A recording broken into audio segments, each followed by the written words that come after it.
Hello, good afternoon and welcome to the Midday News. We're live on DSTV channel 421, Go TV channel 125. Across all our social media handles, we're JoyNews on TV. Coming up, Speaker of Parliament Alban Babin accuses majority of bad faith with their recall of Parliament for emergency sitting. We have details as the minority warns it will not support the tax waivers scheduled for deliberation during this emergency sitting.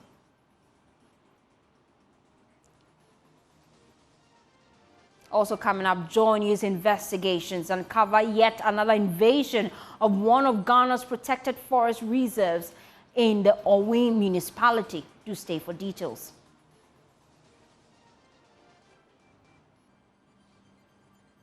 And much later, government touts achievements in the eastern region at a town hall meeting. We'll bring you excerpts.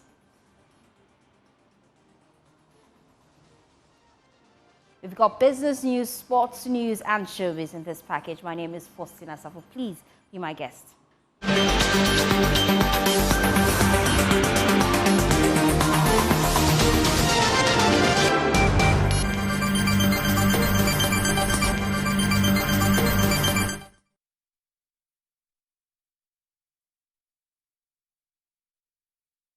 We're a home of independent, fearless, and credible journalism. Now we start with politics. Flag bearer of the opposition National Democratic Congress, John Dramani Mahama, has promised to build an ultra-modern market for the people of Kintampo to boost economic activities for the area. The former president, who was addressing party faithfuls at a mini rally in Kintampo as part of his 4-day tour of the Bono East region, asked Ghanaians to vote out the governing New Patriotic Party for failing to deliver on promises made before the 2016 general election. And as Sabit has more in this report. Former President John Dramani Mahama began his 4-day tour of the Bono East region with an engagement with traders and market women in the Babatokuma community, where he shared his vision, policies, and programs as outlined in the NDC 2024 Resetting Ghana Manifesto. He then moved to Kintampo, where he addressed a mini rally at the Presby Park. Here, Mr. Mahama noted that the next NDC government will construct an ultra-modern market in Kintampo to help boost economic activities in the area. Esan said Kintampo is the center of Ghana. A honey Ghana fifi. Enti enyome bi wo ho a ewose ye boa na Kintampo efa ne tuma pefra. Mujoma ewo ha ensem fata Kintampo. Ezu. Enti NDC ba yebesi jom no foforo ni aye no fefefe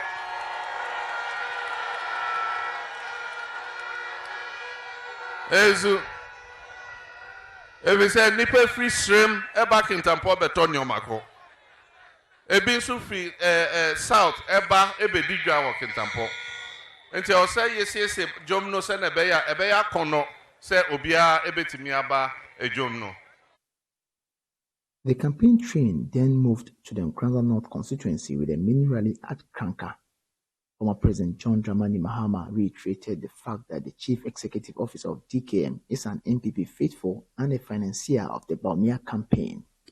Mokai said 2016, Abraham Yemampenyi, Jumedie bi by our friend DKM. Mokai said, Sam Reno, MPP4, Omo MP4, ne one Omo Boja, a press conference. Says our DKM no. A me, any munya balodina dia. Mokai. Nanuya, and Chebia, and Omampenya be di Bawumia. Oko Krobi was my friend Nandom. Na Oko Hono, Onam no, na Abrantie bi, enenenam, our mobon como.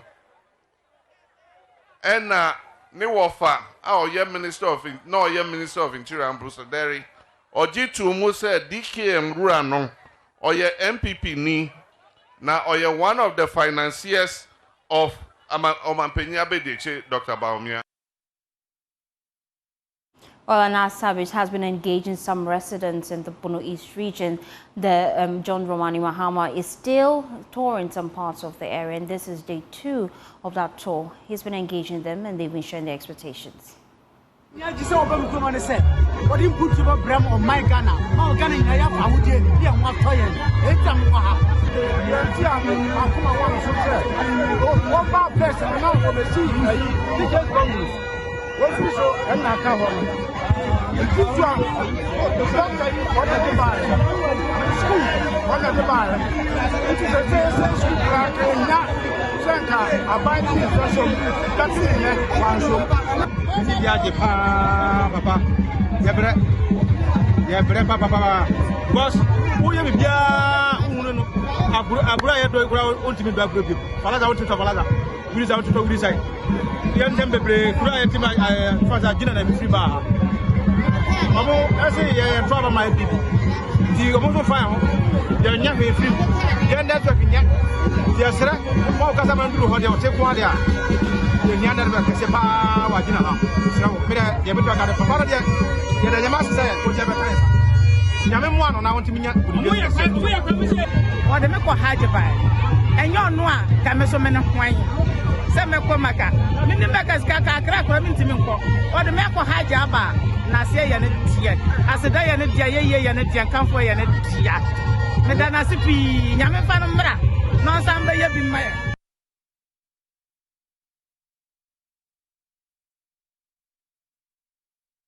Well, let's take you now to Parliament, because Speaker of Parliament Alban Babing says the majority in Parliament have acted in bad faith by recalling Parliament from its break. The NPP MPs asked for this emergency sitting to consider a number of businesses they deemed urgent, including the approval of loans and taxes. But the Speaker of Parliament, Alban Babing, in an address to the House, said many of the items listed are not even urgent. Parliamentary Affairs correspondent Kweku Asante joins us live from Parliament with more.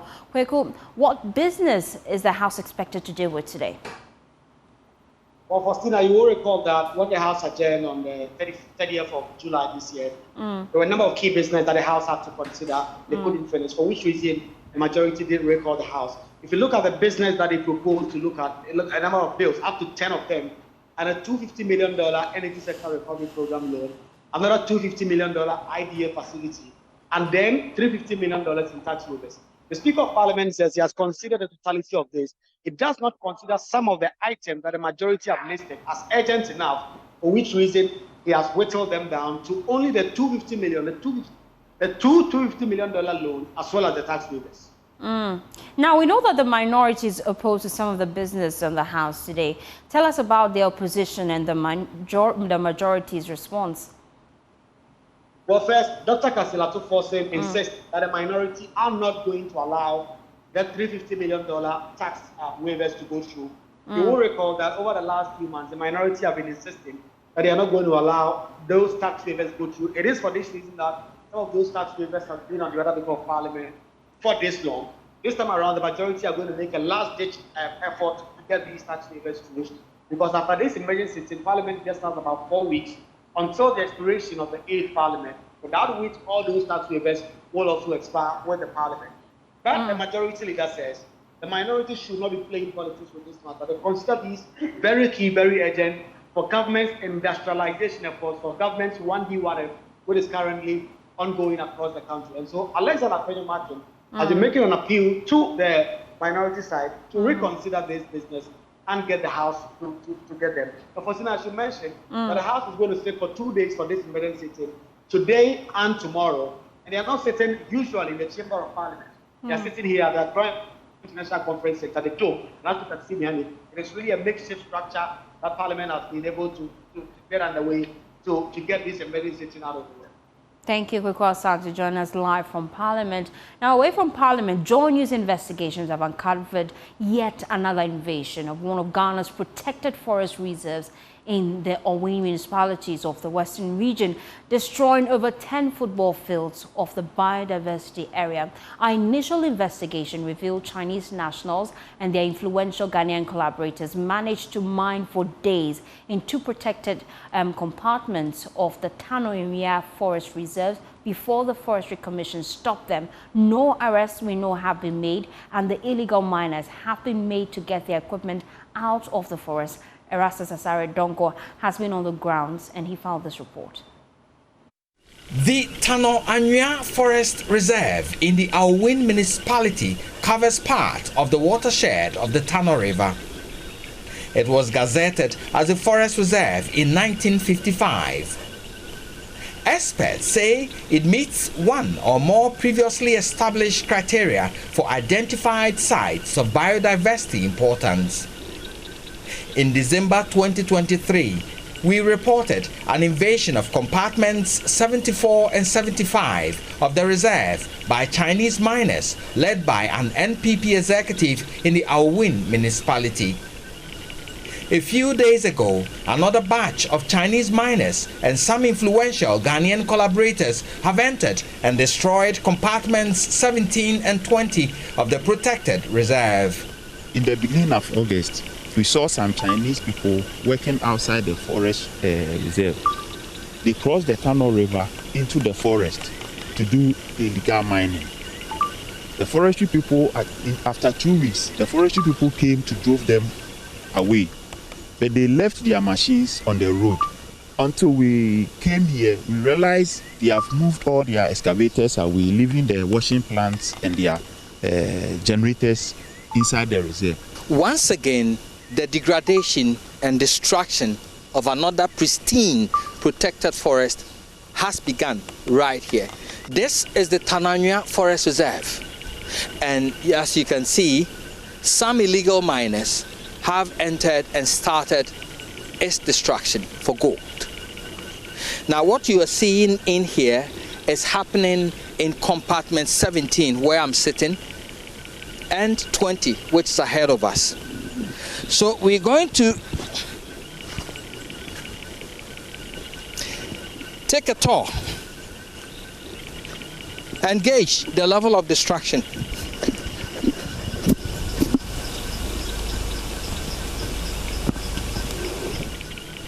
We were told by our sources at the Minerals Commission that Clean Jobs Ghana Limited legally owns a mining right to portions of the forest, but they are yet to start mining.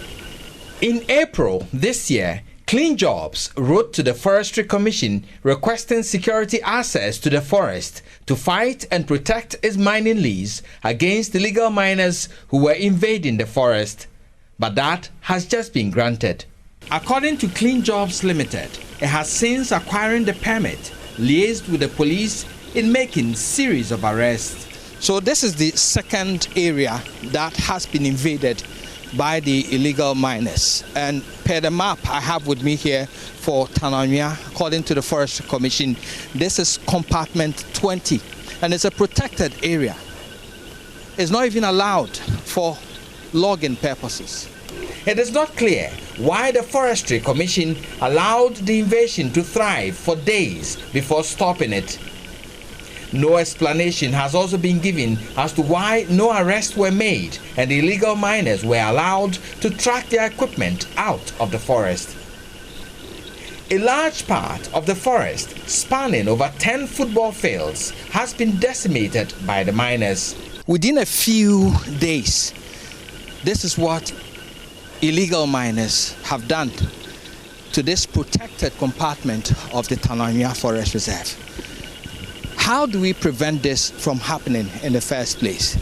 And it brings to question the supervisory role of the Minerals Commission, the Forestry Commission, and other agencies of government. Our checks indicate porous entry points for the invasion of the forest. So this is how they cross the Tano River with their excavators into the forest reserve to mine it. So the excavators, you could see the tracks, they go inside the riverbed, they cross from that side and they use the excavators to travel all the way through the river up here, and then boom, they enter.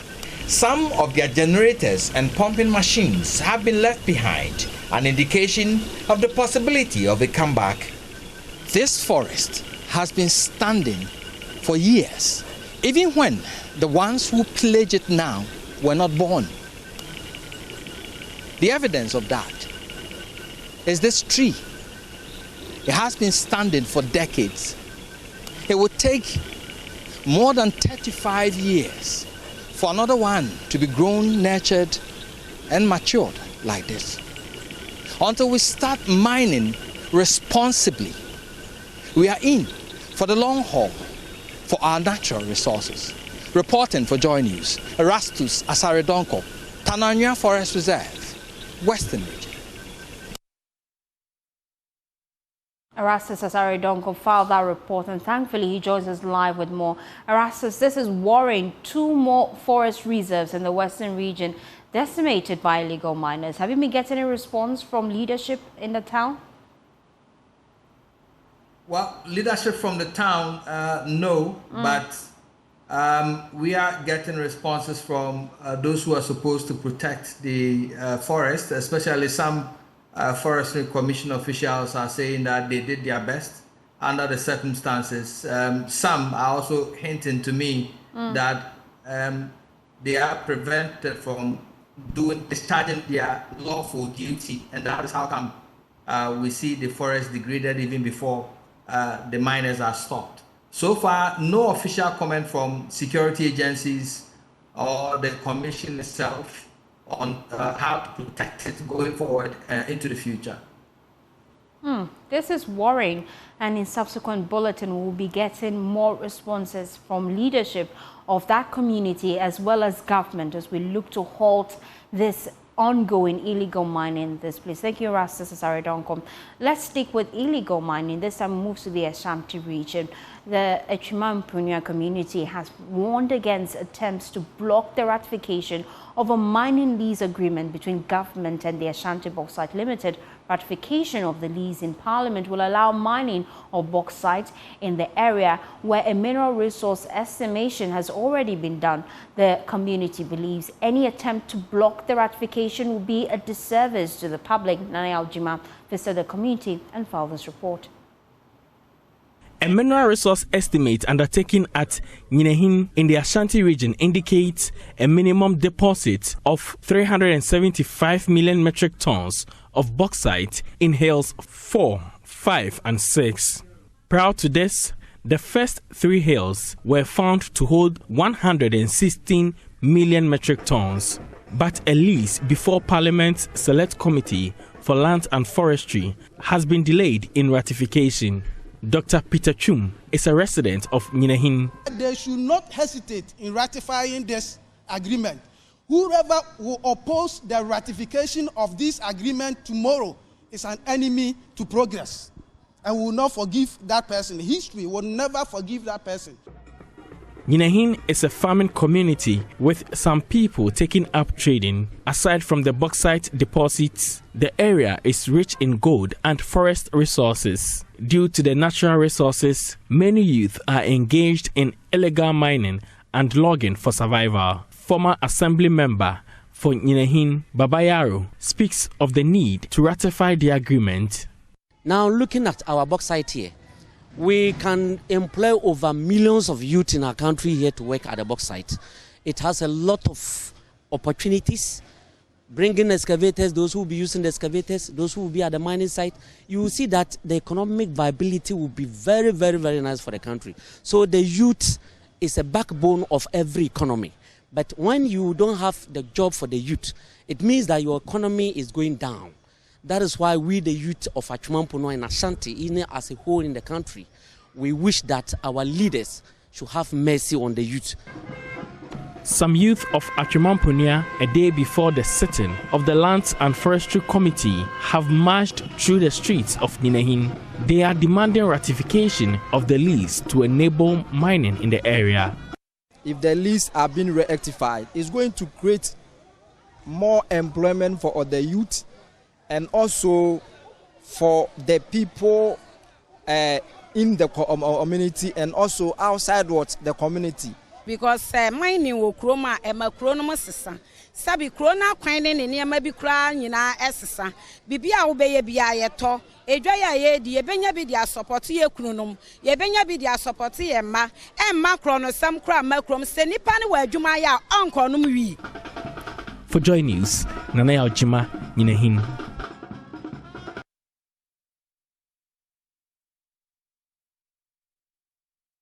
Let's speak to Nana Aljima now. He filed a report. Nana, what exactly is their concern when it comes to this bill?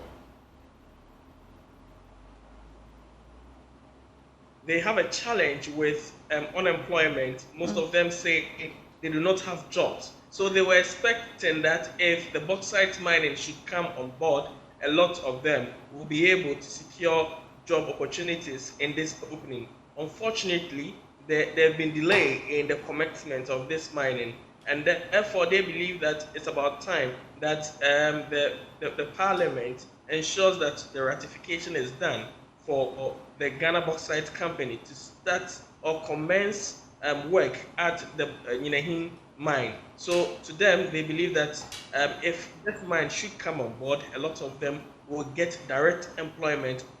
Even the others who will not be employed directly through or by the mine, they'll also be able to get some indirect employment.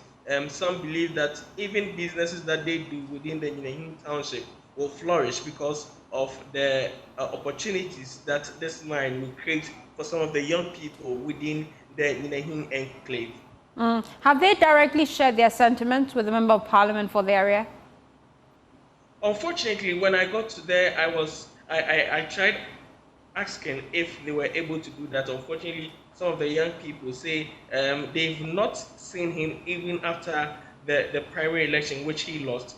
So it's been very difficult for them to get in touch with him to put their concerns before him. But they say that speaking to the media should get to other members of Parliament who will be on the committee to sit on the ratification of this particular bill. So they expect other members of Parliament, even if their MP is not doing it for them, they believe that other members of Parliament who have the interests of the young people at heart will take this issue up. Thank you, Nana Aljima. Away from the Ashanti region, let's head now to the Eastern region. Government has been touting its achievement in that region at a regional town hall meeting at Koforidua. Eastern Regional Minister said a champion showcased government's developmental projects in the region, asking Ghanaians to retain the governing NPP for more development. Eastern Regional Correspondent Kofi Siao joins us live with more. Kofi, what else came up at this town hall meeting?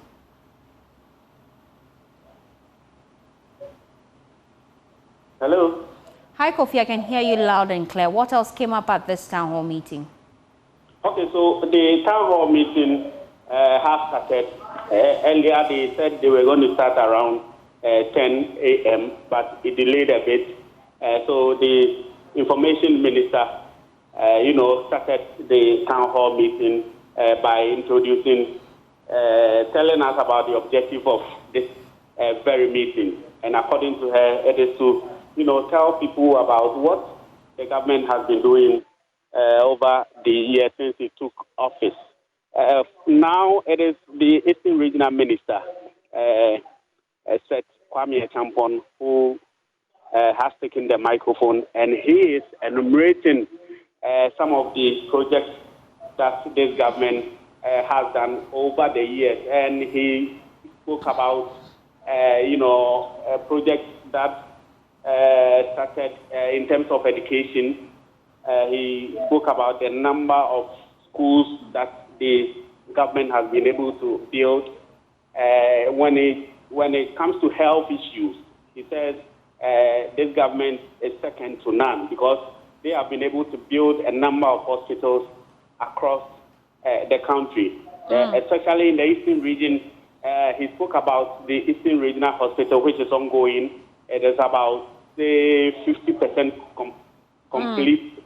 And when you go to other districts too, the government is also embarking on hospital projects in those areas. So basically touting their achievements. Hello? So basically touting their achievements, Kofi. Thank you so much for joining us with that update. Now, we know that it's been a year since devastating floods ravaged communities along the Wager catchment area, leaving residents in turmoil. Now, despite the distraction, many remain in the buffer zone, their homes still standing in the floodplain. In our latest Floods of Trauma series, Emmanuel Jivenu goes back to the community. He filed this report. Last year's flood was a disaster that submerged hundreds of houses, leaving many displaced and livelihoods destroyed. Wisdom Obing, a taxi driver, and his family were among those affected. The water damaged his taxi, his only source of income. My taxi, we had to take causes small. The water enter inside, spoil everything. He enter inside, the water enter inside, control board, everything. It's spoiled. That's why you open and come out the things where then checking and they say the control board spoil everything. So I for come out the tank, come out the fuel or come out the oil. But you see, right now as the incident come now, picking 2 days inside four children, so things had small, so I'm not free. Do them right now where I leave them small. Now, with the rainy season already upon them, Wisdom and his neighbors remain on edge. Only God. Only God. But me, I thank God, say, I feel safe my wife and my pickings for children. And some people's fathers and my mothers, where everybody not die. But our things were spoiled. For Wisdom and others like Alberta, who nearly lost her husband to the flood waters, the trauma of last year's pillage lingers. Yeah, poultry farm. Nkukoni bebreu. Miton koko beans atuko ni nyina say sugar. Fla ni nyina nane. Mi kunka oye ba fie 5 days. Engine no asay no romo abeto yen ndemu bibia say. Nsuo nu e ba fie. Ena mi rush bae nti time me bae no ye be oyare kakra ye be pagya no na so nya dru ye waste ye de ni be dru abonten ho na e wo me chest na me kura me nan ka fom ta fufu nya kura wa me fi nti mata bae na me de gidi fifi aye chan gba place no play viole ma bae chieji afi nya kura high holiday danto ma va yembe mata ya fumo ta ma ge traffic ado bi no over 20 a ke ye ma na me 30 wa ke ma nya fufu ke ma bu take me fi aziko pata mi le dogbole ho me vinya to baba ti kura e no po fi akwafi oya e akota e do yin to ba ko ha ba tutu ngunu bia be avata me ba tutu gate gba kule flex antini anya popo bi ire. We cannot stop spilling. We cannot. And nobody can blame Ghana Water Company because you are looking at a river. So you are looking at your stream flow. Then because you want a pond of water to do one project or the other hydro or waters to drink or irrigation, you put a wall across the river to create impoundment of the water. And the water is supposed to build some level because the wall does not have indefinite or infinite strength. If you go beyond that level, the dam is going to collapse. It's like you have a wall standing there. The pressure or the weakness is here, but the water is building up. If it gets to a particular level, what it does is to push it across. The stark reality is that, despite the warnings, many residents remain reluctant to leave, clinging to the hope that this year will be different. Emmanuel Jivanu's reports read to you. You're watching JoyNews Today. We're back with business news, so stay tuned in.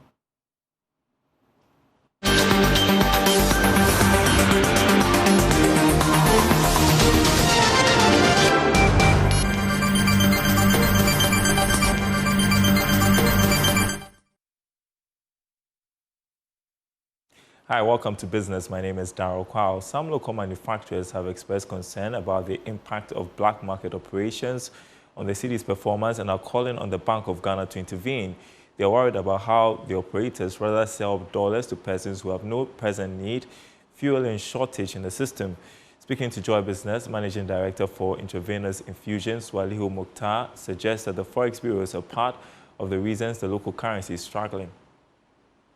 The thing that I also like to add here is that in all the indicators that we have, I think one that affects business a lot is the depreciation of the cedi. And we feel strongly that government needs to be able to do something about it, particularly Bank of Ghana, because they are mandated by the law to regulate the forex markets. And from our perspective as businesses, if you look at the trade balance of this country over the last 5 years, it has seen some improvement. So our expectation is that this improvement should have translated to stability of our cedi. But we are not getting it. So the question that you ask yourself, why are we not getting that stability? In spite of all the interventions Bank of Ghana and the government is making. It means that the supervisory role needs to be strengthened by the BOG. Because where we have people holding excess cedis, and then the cedi is depreciation against these currencies, the tendency for people to convert the local currency into the foreign currency as a store of value is very, very high. And sometimes some of these people don't do it in the conventional way. They get these things converted through the forex bureaus who are not properly regulated, and also through the black market system, and creating an artificial shortages and bringing about the increase in the, what do you call it, the value of the dollar, and then the decline of the cedi. So clearly, from where we sit, we think that the regulatory environment need to be looked at by BOG once again. And we think that people who do not involve in importation and exportation do not have any reason why they should be holding dollars in Ghana, either by way of having them in their bank accounts or keeping them in their houses. There's no basis for that.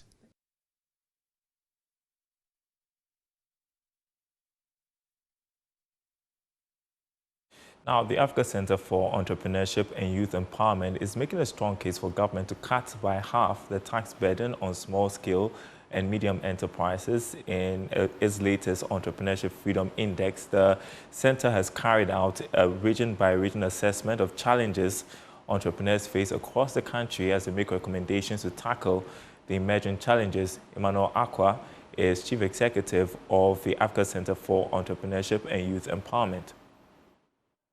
That we are all affected by taxes, whether directly or indirectly. So for us, what we are looking at achieving be that government should cut down on, taxes that for SMEs. For SMEs. Because, it's very difficult. The first 5 years is a survival stage. So if at a survival stage, and there's that notion that we're entrepreneurs, once you're an entrepreneur, you have lots of money. And institutions are overly extractive. You're not thinking about, okay, what can we do to help the entrepreneurs actually grow? I'm waiting for a day where we would have institutions that would say, look, we have been taking, for example, GRA, you have been taking taxes for you for some time now. Now we want to have a dialogue with you. Let's see how these taxes actually impact your businesses adversely and what we can do. Once we get to that point, I think the society that we are building is just, having overly extractive institutions. All right, and that's it for this segment. The news continues after the break.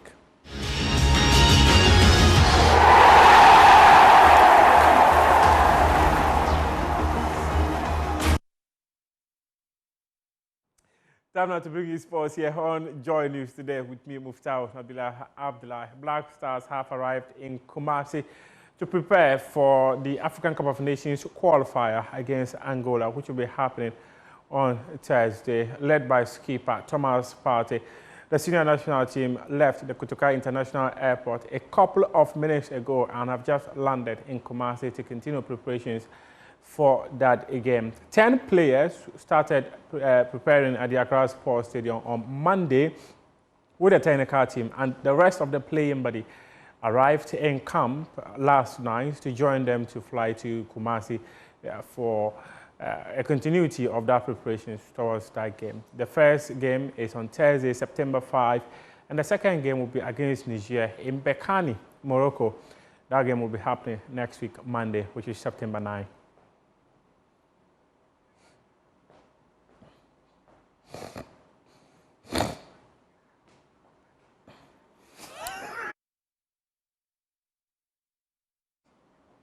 Now, we take you to Kenya, where a very sad story developed early on today.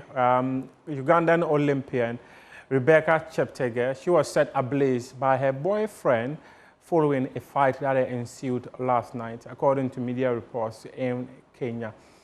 Details of the report suggested that about 75% of her body is burnt, and now she's struggling for her life in a hospital.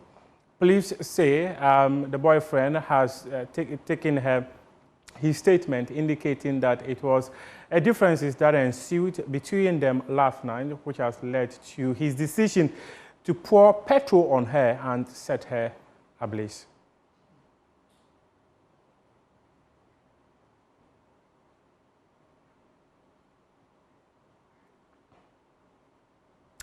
That's your sports for now. We do have more sports stories on myjoyonline.com. I appreciate your time.